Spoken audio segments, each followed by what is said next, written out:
Hey there, welcome to LSAT Demon Daily. I'm Nathan Fox, that's Ben Olson. We're the founders of LSATdemon.com and our weekly podcast, Thinking LSAT. We've got an email here from Kristen.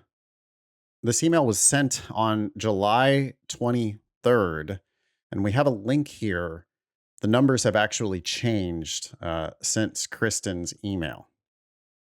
Christian writes, "Hi, demon demigods. According to LSAC, there are, at least when this email was written, 27,000 people registered for the August LSAT. How many do we got now?" 26,000. Okay. So the number has actually gone down. People have withdrawn, I guess, from the August LSAT. Yeah, that is interesting. Okay. All right. Christian continues, a 64% year over year increase, a raw increase of about 11,000, or I guess now 10,000. September's numbers are also up 21% so far compared to last year, and I expect that figure to climb once we get post-registration deadline numbers. Yeah, but we should point out that after the deadline, the number can only go down. So people do withdraw. The deadline is 6 weeks before the test, and people realize in those 6 weeks, oh shit, I'm not actually ready for the test. So they sacrifice that money to LSAC and walk away from it. The lesson there is don't register for the test unless you're sure you're ready for it. Yeah. And your practice tests won't lie. So I had somebody in class last night, again, first generation, poor student, 4 kids, working her way through this process by herself. And when she started the process, she said, oh, well, I figured it'll take me a couple months to prep. So I registered for the test and I started prepping. And now here I am 1 week away from the test and I'm not happy with my practice test scores. So should I take it anyway? And I'm like, absolutely not. I hate to break it to you, but you made a big mistake by signing up for the test when you weren't ready. And it's so unfortunate that people do this. Just please, please don't register until you're happy with your practice tests. Anyway, what's Kristen want to talk about? Yeah. Is it normal to see a drop-off due to cancellations / no-shows, or does this suggest a tidal wave of new applicants? Why do you care? Like, why does it matter? Oh, it's more competitive now, therefore it's not worth it. You won't know whether it's worth it until you apply and get offers back and decide whether they're worth it to you. Yeah. Just because people are taking the test doesn't mean they're going to do well. Just because even if they do well, doesn't mean they're going to apply. Law schools expand and contract over time.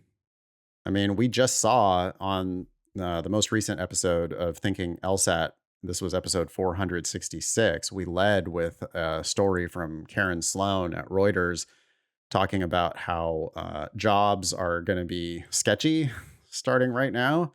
And that's especially unfortunate because the law class of 2024 was about 12% larger than the class of 2023. The classes fluctuate as well as the number of applicants and the number of people taking the test. I guess my takeaway from this whole thing is, dude, Kristen, if law school is the right thing for you, then you shouldn't care how many other people there are taking the test or how many people there are competing with you. Like, you worrying about waves of applicants or whatever, they got nothing to do with you.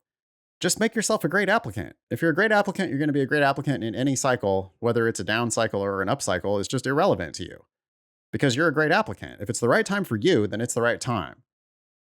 And if it's not the right time for you, then I don't care how attractive the market is. It's just not the right time. So I fear that all of this is going to be kind of wasted, but maybe you should continue. Or do you have anything more you want to say about that?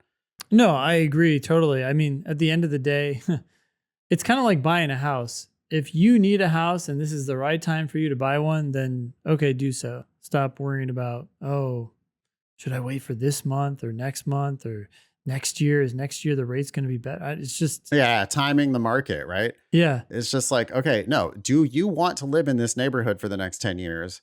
Do you have the down payment? Have you decided that it's the right decision for you to become a homeowner?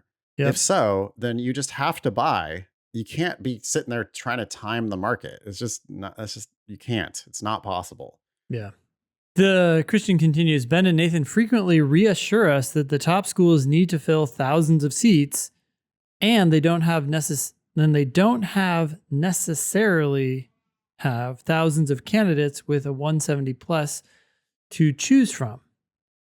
Okay, the 509 reports from 2023 indicate that the T14 schools made 10,720 offers of admission and had a total of 4,200 first years. Okay.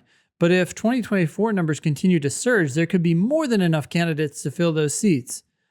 You're assuming that there's a fixed number of seats, which just isn't true. But even if there is, fine. Where What's are it you have going to do to with fall? Yeah, where are you going to fall in that stream of candidates? And if you come above them, then you don't give a fuck about anyone below you. Yeah, it's like I shouldn't try out for the Olympics this year because there's a particularly good crop of potential Olympians. Nah. Are you one of the best gymnasts in the world? Then you should do this. Mm-hmm. If you're not, then you're not. If you are, then you are. You shouldn't be worrying about, like, just go do it. Just go. If you think this is your calling in life, then it's your calling in life. You should do it. Yep. And if not, then don't. But it really just has nothing to do with who your competition is. So we were just reading an email from someone who wanted to go to law school to get a job that was stable, right? And we're like, hey, this doesn't seem like the right motivation. The motivation here almost feels like I want to go to law school if I can be in the top 14. But that's not a good reason to go. You could crush it on the LSAT, have a great GPA, get into a great school, but find the work extraordinarily painful. And if you love the work, maybe you've got a bad GPA and the ship has sailed on the top 14. I mean, I don't think that the ship has sailed on the LSAT for basically anybody. Yeah. But sometimes the ship has sailed on the top 14. For me, I mean, I had a 2.5 undergraduate GPA. I was not going to the top 14, pretty much no matter what, right? Even a 180 would not have gotten me in. Justifiably should not have gotten me in to the top 14. Yeah. And because I'm just not that good of a student. It's the scoreboard shows I'm not that good of a student and I would not have done well in the top 14. But that doesn't mean that I couldn't have had a successful law career. I mean, I couldn't have had a successful law career for other reasons, but it has nothing to do with my inadmissibility to the top 14. Yeah. If I knew what lawyers did and if I wanted to do that grind, if I had worked in a law firm and loved it, if I had been a paralegal and killed it, then I absolutely should have gone to law school. I should have not overpaid. I should have gotten the best LSAT I could. I should have applied broadly. I should have taken the best scholarship offer that I could get. And I should have gone to law school and become a lawyer. I could have gotten a job in a small or mid-sized firm. Yep. Maybe I could have even really killed it at a lower ranked law school and gotten a job at a big law firm. Yeah. There's just nothing stopping you if it is the right path. But looking at your competition is not going to tell you whether it's the right path. For you. Yeah. Yeah. You like imagine the opposite scenario here where just, hey, candidates are fleeing and there's just no one to fill these seats and the top 14 are desperate. You could get a 167 and a low GPA and still get in. Okay, are you gonna have a enjoyable career? Yeah. Do you love the work? Is this what you really want to do? Yeah. For the rest of your life? Do you want to get up every morning and face a mountain of paperwork? Are you going to get energy from a mountain of paperwork on your desk every day for the rest of your life? If you are, then law might be the right fit for you. But if not, if you don't like reading, if you don't like documents, if you don't like wading through boring shit, if you don't like dotting I's and crossing T's, if you don't like crafting paperwork, arguments. Yeah.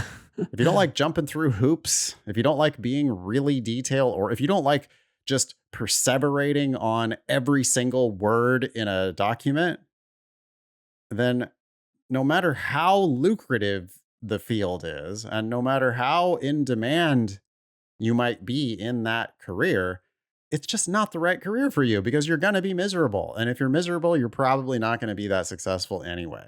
Yep. Good Did luck. we finish Kristen's email? No, I guess not. So Christian ends, is the new goal 175 plus, or am I freaking out too soon? I mean, the new goal does kind of seem to be like the 99th percentile has moved. It used to be 173, 172, 173. Now the 99th percentile seems like it's 174 and wouldn't surprise me if it edges up to 175. Yep. So if you want to be a truly elite applicant, then yeah, I mean, it's probably 175 these days it's better than 173. Mm-hmm. I mean, like it's been a fact now for 2 years we've been reporting that the number of scores over 170 has increased by 50%. The number of scores over 175 has doubled Mm-hmm. since COVID. Yeah. So, yeah, I mean, maybe 175 is the new target for people who are really, top 14 or bust. But the fact that Kristen is looking at comparing changes in the number of test registrants and thinking about what that means for the competitiveness of the cycle makes me think that you're just thinking about it all wrong. Agreed. Keep us posted. Let us know what you decide to do. Email daily@lsatdemon.com if you'd like to ask us a question or share some LSAT or law school admissions news. Thanks for listening.